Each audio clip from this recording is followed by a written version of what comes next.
Hey, it's Zion Prepper here, and I'm going to talk about the usefulness of char cloth, and especially as a prepper, how important it is to have in your bug out bag. Now, you might ask right away, what's the difference between char cloth and charcoal? Well, here's a bag of char cloth, and with char cloth, you can see, obviously, it's black. That black that you see on there is carbon. That's actually what ignites. Charcoal, let's compare and contrast. This is the charcoal you buy at the store. It's the same thing. It's in a different form. Charcoal, right, that you use in your grill in the backyard is typically made of wood. Char cloth is made out of 100% cotton. You cannot use polyester or any other means because you need 100% cotton. What happens is, if you remember the fire triangle, fire needs three components to light. You need air or oxygen. You need a fuel source such as wood, leaves, clothes, and you need an ignition source such as matches, lighter, or a spark from a ferrous rod. Well, how you make charcoal is that you create a fire, but you're doing it in an environment where there is no oxygen. Well, you said, hey Zion, you just said you have to have oxygen to have a fire. Correct, but we're going to go through a process called smoldering, and smoldering is where we slowly heat. In this case, we're going to do our 100% cotton cloth, or we heat our wood, but in the absence of oxygen, and we're going to show you how we did that.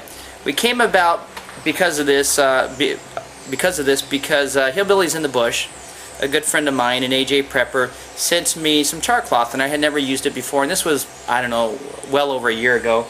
And ever since then, I've been using it in my bug out bag. My kids really like it, and we ran out of the material that they sent us. So he also made a video on how to do char cloth, and the kids wanted to do it, and we've been doing it now for quite a while. And I'm going to share with you the process because I think two things come out of it. Number one, you do it with the kids. So you're making a skill, or you're creating a skill and experience with the kids that you'll never forget. And number two, as a prepper, survivalist, camper, whatever you want to call it, it's great material to have anytime you want to light a fire. Okay, real quick, I've taken a piece of char cloth, and I'm going to show you why it's so valuable from a survival perspective. If you watch here, I'm just going to take my ferrous rod, put a spark down on the cloth. Now you see that little red ember. If you blow, it gets bigger and bigger and bigger. That's all you need to start your fire.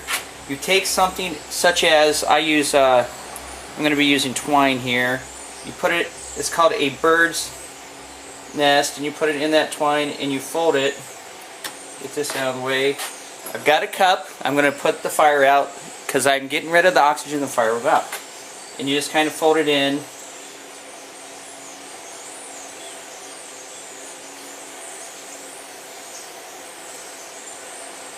You can see the smoking, more and more smoking.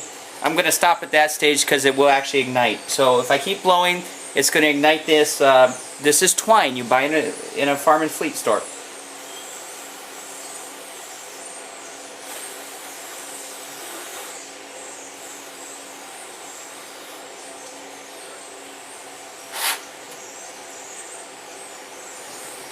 There you go. Put the oxygen, no oxygen. It goes out because there's no oxygen in it. Fire triangle.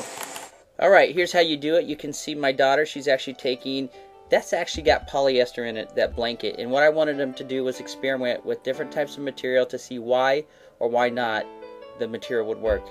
And you can see my son over there, he's actually got a 100% cotton blanket. And the kids were pretty smart. They said, hey, let's go to the Salvation Army and pick up blankets for about a quarter, actually take that back, about 50 cents a piece. Here they are cutting them into strips. We tried strips.